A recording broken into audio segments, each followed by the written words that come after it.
কচুর শাক দিয়ে চিংড়ি মাছ দিয়ে রান্না করবো, আর ওই পাশে দেশি মুরগি রান্না করতে বসাই দিচ্ছি। দেশি মুরগির ঝোল,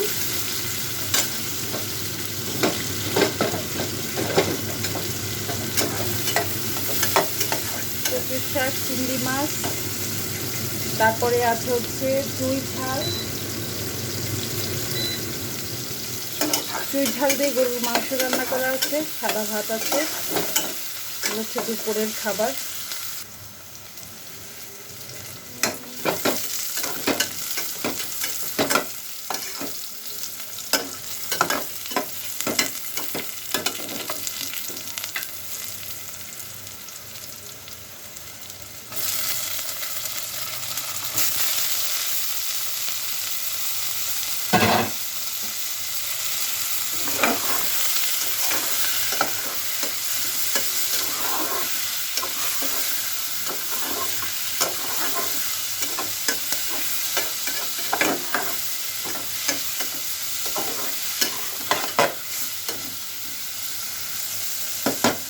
গলদা চিংড়ি দিয়ে কচুর শাক ঘন্টে। তো কচুর শাকটাকে আগে থেকে আমি সিদ্ধ করে রেখেছি রসুন আর হচ্ছে কাঁচামরিচ আর লবণ দিয়ে।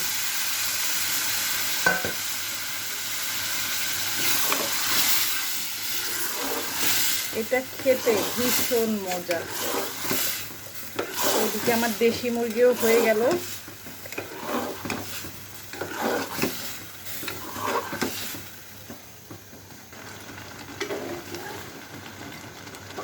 দেশি মুরগিটাও আমার হয়ে গেছে। তো দেশি মুরগিটা রান্না করা খুব মজা হয়েছে, আবার কচুর শাকটাও সেই রকম মজা হয়েছে।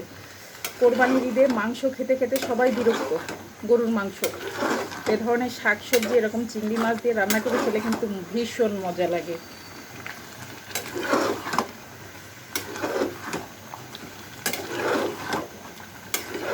দেশি মুরগির পাতলা ঝোল খুবই স্বাস্থ্যকর, আর গলদা চিংড়ি দিয়ে কচুর শাকের ঘন্ট সেই রকম মজা।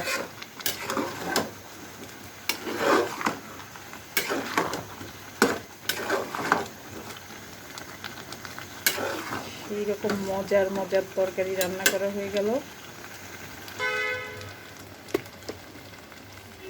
তো এই তো রান্না বান্না।